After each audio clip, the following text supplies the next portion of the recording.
Տեսեք, ասացիք, որ Նիկոլ Փաշինյանի ստատուսները շրջանում է ազդեցություն ունեցել են այդ հարցը բարձրացվել եւ ինչպիսին է եղել դատարանի արձագանքը այդ գրառումների վերաբերյալ մեկ օրգան պետք է մի քանի գրառում արել էր ըստ էության եւ իրավաբանները եւ իրավապաշտպանները սա ուղիղ ազդեցություն էին ազդեցություն այնուամենայնիվ դիտարկել էին ընդհանուր զարգացումների վերաբերյալ եւ նաեւ մեր ձևով եկեղեցին հայլակի հարցի հետ կապ ես ասեմ Արթուր Պողոսյանը այդ հարցի մասին ասում են ինչու՞ չեք անջատում հատկապես որ դուք ասում եք ոչ արդեն ավարտված գործողություն է հանցանք ձևական հանցակազմ ձևավորված է նա ասում է որ մենք ուժով իրավունք եղած գործը միանձին վերաբերող անջատենք ուղարկենք դատարան այսպես է ասում քննչականի ղեկավարը ներողություն Ես պատասխանեմ այդ հարցերին, հա նախ գործադիր իշխանության ղեկավարի Facebook-յան էջում արվող հայտարարությունները բնականաբար փաստաթղթավորված տեսքով մենք ներկայացրել ենք դատարանին, եթե չեմ սխալվում, նոր էական փաստարկի հիմքով Սամվել Կարապետյանի նկատմամբ որպես խափան միջոց ընտրված կալանքը վերացնելու կամ փոփոխելու միջնորդությանը կից։ Այնտեղ ուղղակի դատարանը այդ պահին հակակոռուպցիոնը չէր, Երևանի քրեական դատարանի դատավոր Կարապետյանն էր, ուղղակի գրել է, որ քաղաքական ենթատեքստով այդ հարցերին ես չեմ անդրադառնում, բայց մենք ամենևին քաղաքականի հետ կապված խնդիր չէր, ուղղակի զուտ տարբերակված մոտեցման մասին էր խոսքը, որ ուղղորդված նախաքննության Սամվել Կարապետյանի նկատմամբ տարբերակված մոտեցումներ ըստ էության հրապարակային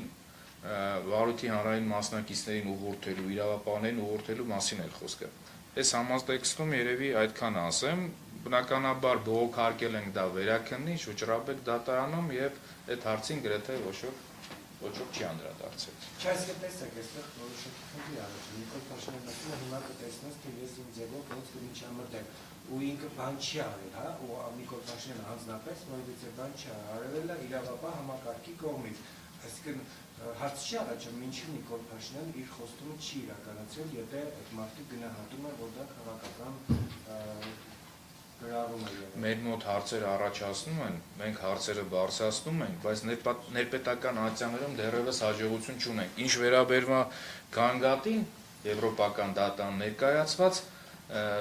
կարծում եմ ընդեղ են զարմացել, որ հնարավոր է նման հրապարակային ուղղորդում կոնկրետ վարույթով, կոնկրետ անձի նկատմամբ նախաձեռնված վարույթի շրջանակներում։ Մեր գործընկեր պարոն Ամստերդամն էլ էր զարմացած, մի քանի անգամ այդ հարցադրումները հնչում էր, որ իրոք կարող եք Facebook-յան էջի փաստաթղթավորված այդ բաները ներկայացնել, թարգմանել, բայց համոզվեց, որ իրականում այդպես է, նաև այս պահին Facebook-յան էջի եթե մտնես, նայես, բնականաբար այդ գրառումները կան։ Հարցի երկրորդ մասը, չգիտեմ, անջատման հետ կապված, տեսեք, մենք միջնորդություն էինք ուղղել պարոն Պողոսյանի, քննչական կոմիտեի նախագահին, բարձրացրել ենք մի շարք հարցեր, ընդհանուր հրավիրելով նրա ուշադրությունը վարորդային ժամկետների պահպանման, քննիչի կողմից թույլ տրված դատավարական խախտումներին, այնտեղ առաջարկել ենք նույնիսկ 53 անդամից բաղկացած քննչական խումբ համալրել նոր անդամներ, որովհետև մեր բոլոր միջնորդությունները, որ պետք է գան 7 օրվա ընթացքում քննարկվեն, լուծվեն եւ մեզ տեղեկացվեն, գալիս են 1 ամիս անց։ Այսինքն տրամաբանությունը, պատճառաբանությունը, որ միգուցե 53 քննիչներ բավարար չեն, դարձնենք օրինակ 80 կամ 90, որ կարողանան գոնե պաշտպանական կողմի ներկայացրած միջնորդությունները ժամանակին վարորդային ժամկետների պահպանմամբ քննարկեն, լուծեն եւ ուղարկեն մեզ։ Նաեւ այդ հարցն էր բարձրացվել, որ մեր տեսանկյունով կոչի դրվագին վարույթները միացվել են արհեստականորեն, ընդ որում դա ոչ թե միայն մեր կարծիքն է փաստաբանական թիմի, այլ նաև անուղղակիորեն արձանագրվել էր դատական ակտերով։ Խոսքը հիմնավոր կասկածի առկայությունը մերժած դատական ակտերի մասին է։ Եթե տվյալ դրվագով դատարանն էլ ապացնում, որ սա Սամվել Կարապետյանին վերաբերելի չի, որքանով է նպատակահարմար այդ նույն վարույթները համապատասխան քննելը, չէ, եւ նախաքննությունը միջդատական վարույթը համատեղ այդ վարույթների շրջանակներում ավարտելը։ Ընդ որում, այս հարցերը, մի շարք հարցեր, որ քննչական կոմիտեի նախագահի մոտ բարձրացել են, անմիջականորեն նրա տիրույթում էին, նրա լիազորությունների տիրույթում էին։ Օրինակ այդ ժամկետների նկատմամբ հսկողություն, չէ, քննչական խումբ, նոր քննչական խումբ ձևավորել, վերակազմավորել, ուղարկվել է քննիչին, քննչական խմբի ղեկավարին, Սպարտակ Պողոսյանին, այս մարդն էլ կարճ մի քանի էջանոց որոշմամբ մերժել է, այնտեղ նաև ձևակերպում կա, որ իբրև թե վարույթի հանրային մասնակիցները քննիչը տվյալ դեպքում իրավասու չէ տրոհել մեղադրանքը եւ ուղարկել դատան, այսինքն տրամաբանությունը հետեւյալն է, թեև բազմաթիվ նախադեպեր կան, որ ապացուցվածության հետ կապված խնդիր կա, եթե մի դրվագով ապացուցված է, անջատում են, ուղարկում են դատարան, մնացած մասով նախաքննությունը շարունակվում է։ Այս դեպքում էլի եմ ասում, դատական ակտերով էլ է փաստել, որ միմյանց փոխկապակցված միացված վարույթները իրար են միացվել արհեստականորեն։ Թեև քրեադատավարական հիմքը նշված է տվյալ միջնորդության, տվյալ որոշման մեջ, բայց բովանդական փաստական օպերատիվ տվյալի հիման վրա վարույթ չեն նախաձեռնում եւ միմյանց վարույթներ չեն գնում։ Այլ կերպ ասած, իրավական առումով նման հնարավորություն կա, փաստական առումով հիմքերը բազմաթիվ են, բայց այս պահին, քանի որ միջդատական վարույթում իրավասու մարմինները վարույթ իրականացնող անձինք դատախազը եւ քննիչն նման ցանկություն չունեն, ընդհանրապես սա։ Իսկ դա վիճարկման ենթակա չի միջդատական վարույթի նկատմամբ դատական վերահսկողության շրջանակներում։ Այսինքն ես եմ այդպես եմ որոշում։ Իդեպ գործընկերներ, քրեական դատավարության օրենսգիրքը հասանելի է նաև ըստ եմ շատերին, նաև տեղյակ եմ ինչ աստիճան մանրակրկիտ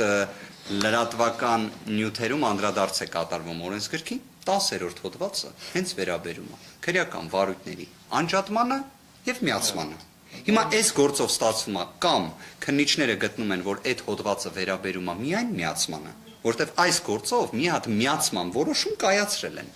Այդ անջատում բառը կարող է ջնջվել այնտեղ, բայց ես ստուգել եմ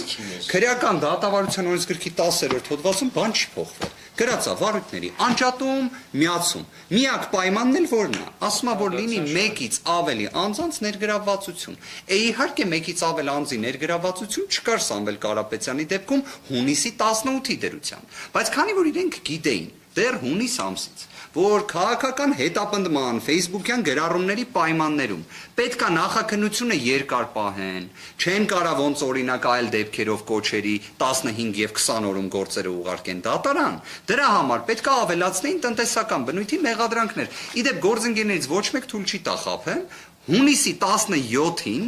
երբ հայտնի Facebook-յան գրառումները եղան, բոլորը գրում էին հեսա լինելու է տնտեսական բնույթի մեղադրանք։ Բայց երևի որոշ պաշտոնյաներ, հնարավոր է նաև ովքեր էլ համակարգում չեն պաշտոնավարում, գտան, որ եթե մի բան չկա, չի կարելի։ Բայց բոլոր դեպքերում եղավ այն ինչ հիմա կա։ Ավելացրեցին այդ մեղադրանքները։ Հիմա մեկից ավելի անց կա, հետևաբար կարա լինի նաև անջատում։ Սա շատ պարզ ճշմարտություն է, իդեպ նույնիսկ ԵՊՀ-ի գիտնական իրավաբան պրոֆեսորներ գիտական հոդվածներ ունեն վարույթների անջատման եւ միացման մասին։ Հիմա թե ինչն է խնդիրը, պարզ ասեմ, օրենսդրությունը չի, քրեական դատավարությունը չի, պարզապես նպատակն է կոչերով չուղարկել դատարան, դռնբաց դատական նիստ չունենալ, չհայտնվել մեղմ ասած տղաչ վիճակում,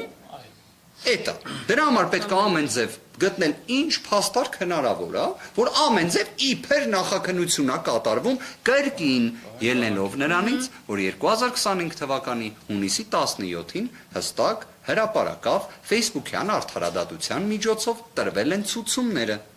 հաշվեհարդարի, վրեժխնդրության եւ այդ ամենը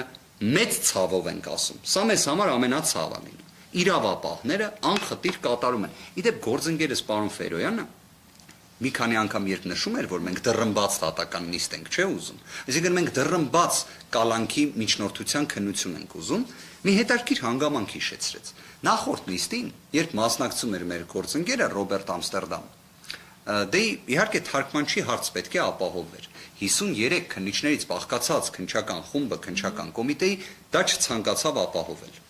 Ստիպված մենք միջոց ձեռնարկեցինք եւ եկավ համապատասխան թարգմանիչ։ Քանի որ նիստը բավականին երկար տևեց, հոկտեմբերի 14-ին մեկնարկած, այդ թարգմանիչը հնարավորություն չուներ հաջորդ օրը կրկին ներկա գտնվելու նիստին։ Այդ իսկ պատճառով եկավ երկրորդ թարգմանիչը, էլի մեր միջոցներով։ Այնուհետև այդ թարգմանիչը եւս այդ աստիճան ծանրաբեռնված միաժամանակյա սինխրոն թարգմանության իրականացման դժվարությունից ելնելով խնդրեց, որ իր մեկ այլ գործընկեր ներգրավի։ Եկավ երրորդ թարգմանիչը, որ պատկերացնեք, մենք խոսում ենք նախաքննական գաղտնիքի ամենասուր ռեժիմի մասին, չէ՞, քննիչները ասում են կարող է մի տվյալ հրապարակվի եւ սաղ նախաքննությունը փուլ գա, կարեւորագույն այս խոչընդոտելու ռիսկերը եւ այլ։ Մենք դատական նիստի վերջում, երբ պարոն Ամստերդամը մի փոքր շուտ դուրս եկավ նիստից եւ գնացին նաեւ թարգմանիչները, մենք արձանագրեցինք նիստի ընթացքում, որ 3 թարգմանիչ առանց նախաքննական գաղտնիքի մասին նախազգուշացվելու ներկա են եղել դատական նիստին, լսել են քննչական կոմիտեի բոլոր կարևորագույն գաղտնի, հույժ գաղտնի փաստարկները եւ գնացել են։ Եվ այդ ժամանակ թե քննիչը, թե դատախազը արձանագրեցին, որ այդ մարդկանց ոչ մեկ ոչինչ չի նախազգուշացրել։ Բայց դեռ պնդում են, որ պետքա լինի նախաքննական գաղտնիություն։ Այսինքն նախաքննական գաղտնիությունը իրանց չէր հետաքրքրում։ Արդեն գոյություն չունի իրականում։ Դա հորինվածք է։ Այո։ Մենք պնդելու ենք, որ լինի դռնբաց։ Պնդելու ենք, միջնորդելու ենք վստահաբար։ Քննչական գործողություններ հիմա թեկուզ որ ասում եք հեծի աշխատակիցներ խոսում են Սամվել առերեսումներ եղել է Սամվել Կարապետյանի հետ։ Շատ կարևոր հարց եք տալիս։ 2025 թվականի հուլիս ամսին Փաստաբանների պալատի անդամ փաստաբան Արշակ Վարդանյանը, Լիաննա Գասպարյանը, Արմեն Ֆերոյանը, Ռուբեն Հակոբյանը, Արամ Վարդևանյանը թվով ներկայացրել են միջինացված ասեմ, երևի թե 20 միջնորդություններ, որ կատարվի առերեսում, որ կատարվի վարութային գործողություն, այդ թվում Սամվել Կարապետյանի մասնակցությամբ։ Թիվը պատկերացրեցիք ու այդ բոլոր միջնորդությունները մեկ էջի վրա չենք գրում։ Մենք չենք զլանում, հիմնավորումներ ենք գրում, պատճառաբանություններ ենք գրում, վերլուծում ենք իրավիճակը, դատավարական նախապատմությունը, որ պատկերացնեք մոտ 1 հատոր, մենք մենակ միջնորդություններ ունենք գրած, որ քննչականը տեղից շարժվի։ Ոչ մի նման գործողություն առերեսում եւ այլ չի կատարվել։ Բայց փոքր հավելում անեմ, էլի։ Չէ, հիմա մի փոքր հավելում անեմ ձեր հարցի հետ կապված։ Այ օրինակ մենք միջնորդել ենք, ասել ենք այդ մարդկանց կանչեք հեծի աշխատողներին, հարցաքննեք, իրենց պատճառաբանություններն է, որ այդ մարդիկ դե գտնվում են